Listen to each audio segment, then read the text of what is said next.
வீரன் சுந்தரலிங்கத்தோட வரலாறே இங்கே கற்பனையாக வந்து கட்டமைக்கப்பட்டிருக்கு. எவன்லாம் இங்கே தாழ்த்தப்பட்டவன், ஒடுக்கப்பட்டவன், வஞ்சிக்கப்பட்டவனாக இருக்கணும், அவன்லாம் வந்து இந்த ஆண்ட சாதின்னு சொல்கிறவனுக்கு வந்து தளபதி அங்கே வந்து சொல்லப்பட்டு ஒரு கதை எழுதி புருடா விட்டுருக்கு. அவரே மன்னன் பேரரசனாக இருந்த ஒரு வீரன் சுந்தரலிங்கம். புரிஞ்சுட்டீங்களா? அப்போ இங்கே மூவேந்தர்களுடைய வீழ்ச்சி என்பது முகலாயர்களுடைய படையெடுப்பு, பாளையப்பட்டுகளோட படையெடுப்பு, வெள்ளக்காரன் வந்த பிறகு அவன் தான் வந்து ஜமீன்தாராக இருந்திருக்கிறான். பிறகு வெள்ளக்காரனுக்கு பிறகு விடுதலை என்ற பிறகு ஒண்ணுமில்ல, ஒரு பெரிய திருடனை விரட்டுறதுக்கு சின்ன திருடனையும் சண்டை போடுறான். இந்த ரெண்டு திருடங்களையும் சண்டை போட்டு அதற்கு பேர் சுதந்திரம் சொல்லப்படுது. முடியாட்சி வந்து முடிவுக்கு வருது, குடியாட்சி வருது. அந்த குடியாட்சி காலத்துல நீங்க சொல்ற அந்த முகலாயர், இந்த விஜயநகர பேரரசு, இந்த படையெடுப்புகள்லாம் வர்றான் பார்த்தீங்களா, அவன் தான் திராவிடம் என்ற பேர்ல இங்க நிக்கிறான். திராவிடம் என்ற பேர்ல நிக்கிறான். அப்ப இந்த மண்ணில் மூவேந்தர்களான பாண்டியர்களுடைய வீழ்ச்சிக்கு பிறகு இந்த நொடி பொழுது வரை, அதாவது செஞ்சி படையெடுப்பு, தஞ்சை படையெடுப்பு, மதுரை படையெடுப்பு, இந்த படையெடுப்புக்கு பிறகு வந்து அந்த முடியாட்சி முடிவுக்கு வந்த உடனே குடியாட்சி வருது. அப்ப இந்த தமிழர்களுடைய ஆட்சி இங்க இருந்திருக்கணுமா வேணாமா? பூர்வகுடி தமிழர்களுடைய ஆட்சி இருந்திருக்கணுமா வேண்டாமா? அப்ப நல்லா பாருங்க, சுப்ராயலு, பனங்கல் ராசன், சுப்ராயன், முனுசாமி நாயுடு, ராமகிருஷ்ண ரங்கராவ், கூர்மா வெங்கடசெட்டி நாயுடு, ராஜாவாளச்சேரி, பிரகாசம், ஓமந்தூர் ராமசாமி, குமாரசாமி ராஜா, அண்ணாதுரை, கலைஞர், எம்ஜிஆர், ஜெயலலிதா, வைகோ, இந்த நொடி போல இந்த நடிகர் விஜய் வரைக்கும் எவராவது தமிழை தாய்மொழியாக கொண்டவங்க வந்து இந்த மண்ணில் அதிகாரத்தில் இருந்தான்னு சொல்லுங்க பாப்பா. அப்ப இத்தனை தெலுங்கர்களும் கன்னடர்களுக்கும் இங்க என்ன வேலை? ஏன் இங்க ஒருத்தன் கூட ஆள்றதுக்கு இங்க தகுதி இல்லையா? அப்ப இந்த மண்ணில் என்ன நடக்குது? இந்த 90 விழுக்காடு நிலங்கள் வளம் செலுந்த மருத நிலம் முழுக்க வந்து தெலுங்கர்களுக்கும் கன்னடர்களுக்கும் எப்படி போச்சு? 80 விழுக்காடு நிலங்கள் வந்து இங்க தெலுங்கர்கள்ட்ட இருக்கு.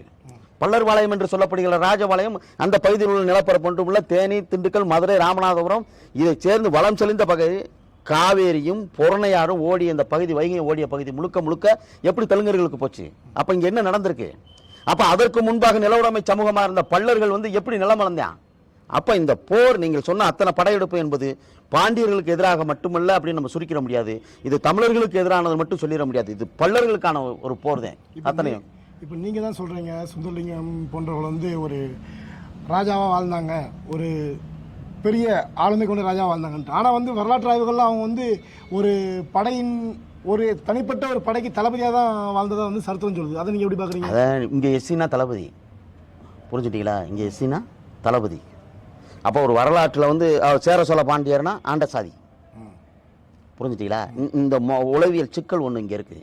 நாங்கள் தனியாக வந்து வீரன் சுந்தரலிங்கனாரை வந்து ஆய்வு பண்ணி வச்சுருக்கோம். அவர் யார் முன்னோர் அப்படிங்கிறது வந்து ஐயா கருணாநிதி 5 முறை ஆட்சி அதிகாரத்தில் இருந்த ஐயா கருணாநிதி சுந்தரலிங்கனார் யாருன்னு சொல்லும் பொழுது, வெட்டும் பெருமாள் பாண்டியன் வழிவந்த உதித்த அவர் மரபில் உதித்த ஒரு சுந்தரலிங்க குடும்பம்னு அவருடைய பதிவு இருக்கு. சேவியர் பிரான்சிஸ் அவர்களுடைய ஆய்வு முடிவுகள், வெட்டும் பெருமாள் என்பவர் வந்து பழைய பாண்டியர் மரபான பல்லர் மரபு வழி வந்தவர்னு அவர் வந்து போர்த்துகீசியர். அவர் சமகாலத்தில் வெட்டும் பெருமாள் பாண்டியன் காலத்தில் வாழ்ந்த ஒரு ஆய்வாளர், பெரும் ஆய்வாளர். அவருடைய உடல் இன்னும் கோவாவில் இருக்கு. அவர் வந்து வெட்டும் பெருமாள் பாண்டியன் படையில் இருந்தது பல்லர்கள். வெட்டும் பெருமாள் பாண்டியர் என்பவர் வந்து பழைய பாண்டியர் மரபான அந்த மரபில் உதித்த பெருமகன். அதே நேரத்தில் வெட்டும் பெருமாள் பாண்டியரை வந்து வீழ்த்தியவர்கள், வெட்டி கொன்றவர்கள், குத்தி கொன்றவர்கள், கொண்டையங்கோட்டை மறவர்கள் அப்படிங்கிற இவர்களுக்கு தெலுங்கர் படையில் அவங்க நின்றுக்கிறாங்க. வெங்கடராசன் படையில் இருந்ததும், சதாசிவராயன் படையில் இருந்தவர்களும், விஸ்வநாதன் படையில் இருந்தவர்களும், கேரள உன்னிவர்மன் படையில் இருந்தவர்களும், இவர்களெல்லாம் சேர்ந்ததே வந்து பாண்டியர்களை வீழ்த்தினார்கள். மறவர் அரசு என்பது வேறு, பாண்டியர் அரசு என்பது வேறுங்கிறத அவர் கள ஆய்வன் மூலமா வந்து சேவியர் பிரான்சிஸ் அவர்கள் வந்து சொல்லியிருக்காரு. அதவே வந்து ஈராஸ் பாதிரியார் அவர்களும் சொல்றாரு. அந்த ஆய்வுகளின் அடிப்படையில் மட்டுமல்ல, வரலாற்று தரவுகளை கொண்டு இன்னும் வந்து வெட்டும் பெருமாள் பாண்டியன் வந்து கேரளாவில் ஆய்வுகள் நடந்துகிட்டு இருக்கு. இல்லை, பல்லர்களுக்கான வரலாறே வந்து 1957 இமானுவேல் படுகொலைக்கு அப்புறம் தான் ஆரம்பிச்சது. அவங்களுக்குன்னு வரலாறே கிடையாது. அவங்களோட வரலாறே அவங்க எழுச்சி பெற்றது, அவங்க எந்திரிச்சது, தன்னை அடையாளப்படுத்தி கொண்டது எல்லாமே 1957 அப்புறம் தான் அப்படின்னு பல சமூக வலைதளங்கள் சொல்றாங்க, பல சமூக அமைப்புகள் சொல்றாங்க. இதை நீங்க எப்படி பாக்குறீங்க? இந்த சமூகம் யாருங்கிறது என்னோட கேள்வி ஒன்று இருக்குது. புரிஞ்சுட்டீங்களா? இந்த சமூகம் யாரு? அப்போ இந்த சமூகம் 1957 பிறகுதான் வந்து இந்த சமூகம் வந்து எழுந்து நிற்குதுன்னா, இந்த சமூகத்துக்கு 400க்கும் மேற்பட்ட பள்ளி இலக்கியங்கள் ஏன் சொல்லப்படுது? அந்த இலக்கியங்களை எழுதுனவன் யாரு? அந்த இலக்கியங்கள்ல வந்து மீனோட வகை, மண்ணோட வகை, நிலத்தோட வகை, அப்ப எங்க மழை பெய்யும், அப்ப வந்து அந்த நீருக்கும் அந்த நிலத்திற்கும் விழா எடுத்தவன் யார்? பல்லர்னா யாரு, குடும்பர்னா என்ன, பண்ணாடி, காலாடி, இவர்கள் தான் சேர சோழ பாண்டியர்னு அந்த பள்ளி இலக்கியங்கள் சொல்லுது. அப்ப இவர்கள் 1957 அப்புறம் தான் இவர்களுக்கு வந்து வரலாறு என்றால், தென்காசி பள்ளு என்ற நூலில் வந்து கொழு நெறி பறிகொண்டு உழுகுமோர் வெவ்வேறுக்கும் பனித்தான் பாரு வாணிபம் பாரு அப்படிங்கிற பாட்டு வந்து அந்த பாடல் வரிகள் என்ன சொல்லுதுன்னு பார்த்தீங்கன்னா, அப்போ ஒழும் கலப்பைய மால் எடுத்து கொழு நெறி பறிகொண்டுனா, அப்போ ராசையனாக்கிற என்ன சொல்றாரு அப்படின்னு பார்த்தீங்கன்னா, பள்ளனோட நிலங்கள் எங்கெல்லாம் விழுந்திருக்கா அங்கே வரைக்கும் நீ அலடா அப்படிங்கிறான். அவனோட கொழுவை பிடுங்குங்கிறான், அவனோட கலப்பையை பிடுங்குறான், அவன் கூட்டாளி எத்தனை பேர் இருக்கானோ அத்தனை பேருக்கு பிரிச்சு கொடுறாங்கிறான். இது சிற்றிலக்கியத்தோட சான்று. எனக்கு நிலம் இருந்துச்சுன்னு என்கிட்ட சான்று இருக்கு. ஏதாவது ஒரு தமிழ் சமூகம் உனக்கு என்ன வரலாறு இருக்குங்கிறவன் இலக்கிய சான்றுகளை காட்ட சொல்லுங்க பார்ப்போம். ஒரு சமூகத்திற்கான இலக்கிய சான்று பள்ளர்களை தவிர்த்து எவருக்கும் இல்லை. புரிஞ்சுட்டீங்களா? சமூகத்திற்கான இலக்கிய சான்று இருக்குன்னு உங்கள்கிட்ட வந்து தரவா இருக்குன்னு சொல்றீங்க. ஆனா நாங்கள் தான் பாண்டியர்கள் நீங்க வாதாடும் போது பாண்டியர்கள் அவர் இல்ல, அதற்கான சான்று எங்கிட்ட இருக்கு. எங்களோட பேரை தான் அவங்க தாங்கி வர்றாங்க, அடையாளப்படுத்திக்க இந்த பாண்டியர்கள் பேரை அவங்க வந்து உபயோகிக்கிறாங்க அப்படின்னு ஒரு தரப்பு சொல்லுது. இல்ல ஒரு தரப்பு சொல்றீங்களா? பாண்டியர்னு சொல்றது எத்தனை சாதிக்காரன் சொல்றேன்? இல்ல பாண்டியர்னு இப்போ இடப்பட்ட காலத்துல இப்ப நாடார்கள் கூட நாங்க பாண்டியர் தான் சொல்றாங்க, ஆசாரி சொல்றாங்க, அப்படி ரெட்டியார் கூட சொல்றாங்க நாங்க பாண்டியர்கள். அப்ப அந்த பாண்டியர்கள் உண்மையில யார் தான் அந்த பாண்டியர்? இப்ப பாண்டியர்னு யாரெல்லாம் சொல்றாங்களோ அவங்கள பூரா வரிசையா வர வைங்க. புரிஞ்சுங்களா? ஒரு ஒரு ஒரு ஒரு ஒரு ஒரு வரி, ஒரு எழுத்து, ஒரு சொல்லை வைத்து இந்தியா, அதாவது உலகத்தினுடைய எல்லா மொழிகளும் ஒளி குறித்துவை.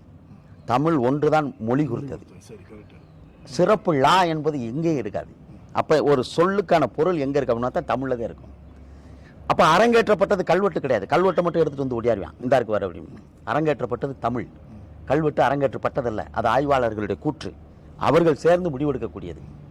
அப்போ ஒரு சமூகத்தினுடைய வாழ்வியல் வரலாறு பேசணும்னா வந்து பார்த்தீங்கன்னா இலக்கணம், இலக்கியம், காப்பியம், கல்வெட்டு, ஓலைச்சுவடி, இதிகாசங்கள், புராணங்கள், தொல்லியல் துறை இயக்குநர்களுடைய சான்று, அறிஞர்களுடைய சான்று, சமகாலத்தில் கருங்கல்லால் கட்டப்பட்ட கோயில்களுடைய தொடர்பு, மக்களுடைய மரபணு, இதெல்லாம் வந்து ஆய்வு பண்ண பிறகுதே வந்து ஒரு முடிவுக்கு வர முடியும். அதே நேரத்தில் வந்து பார்த்துட்டிங்கன்னா எனக்கு நல்லா புரிஞ்சு, இன்றைக்கி சாதிகள் வந்து 250 60 சாதிகளுக்கு மேலே இருக்குது. இன்றைக்கி உண்மையான தமிழர்கள் ஆய்வு பண்ணோம்னா இங்கே தமிழ் தேசியமே பின்னடைவுக்கு வந்து அவ்வளோ சிக்கல் இருக்குது. இங்கே புரிஞ்சுட்டிங்களா? அவ்வளோ சிக்கல் இருக்குது, அவ்வளோ சிக்கல் இருக்குது. முதல்ல பாண்டியன் என்று சொல்லுபவன் தொல்காப்பியத்தையும் பிடிக்கணும். முதல்ல தொல்காப்பியத்தை நானில மக்கள் உன்னுடைய பேர் என்ன, அதில் வந்து நான் தான் பாண்டியங்கிற பாதி பேர் அடி விட்டுப்பேன், எல்லாருமே அடி விட்டு போவேன். அதில் 4 பேர் தான் நிற்க முடியும். யார்?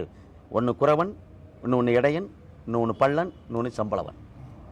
இருநில மீதில் எளியனும் வாழும் எனது முன்னாடி வருவன் என்னும் முருகன் வந்து அந்த அந்த பக்தி இலக்கியங்களில் பாடலில் வந்து அந்த பாட்டு என்ன சொல்லுது அப்படின்னா, முதல்ல இருநிலம்டாங்குது. கல் தோன்றி மண் தோன்றா காலத்தை முன் தோன்ற மூத்த குடினா, அப்போ கல்லுங்கிறது அந்த மலை அதாவது வந்து பார்த்தீங்கன்னா வயங்கு ஒளி நீருங்கிறான். அப்போ வந்து பார்த்தீங்கன்னா கையகலை வயங்கு ஒளி நீர் அப்படின்னா முதல்ல நீர் இருந்திருக்குடா, பிறகு நிலம் வருதுடா. கல் தோன்றி மண் தோன்றா காலத்துனா மருத நிலம் உருவாகலாங்கிறான்.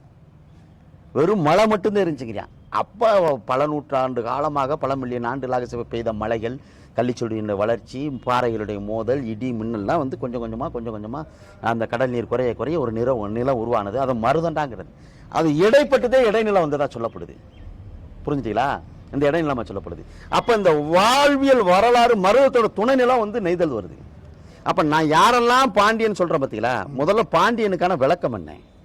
வயலும் வயல் சார்ந்தது பாண்டியம். முதல்ல தொல்காப்பிய வேந்தன்னு சொன்னது யார்? பாண்டியன் தானே சொல்றாரு. இல்ல இப்போ நீங்க வந்து பலதரப்பட்ட வரலாற்றுகள் வந்து நீங்க ஆய்வு பண்ணிருக்கீங்க. அதன் முறையில் நான் கேட்குறேன், இப்போ தேவேந்திரோட சமூகம், பல்லர்கள் என்று சொல்கிற அந்த தேவேந்திரோட சமூகம் வந்து உலகம் பூரா பரவி வாழ்கிறாங்க, நாங்கள் வரலாற்றே நான் படைச்சது நாங்கள் தான், மாற்றி அமைச்சது நாங்கள் தான் நீங்கள் சொல்கிறீங்க. ஆனால் குறிப்பாக தமிழகத்தில் இந்த தென் தமிழகத்தில் ஒரு 10 மாவட்டங்களில் மட்டும்தான் அந்த தேவேந்திரோட சமூகத்திற்கான வரலாறு ஆய்வுகள்லாம் பேசப்படுது, மற்ற இடத்துல பேசப்படல. அதுக்கான காரணம் என்ன?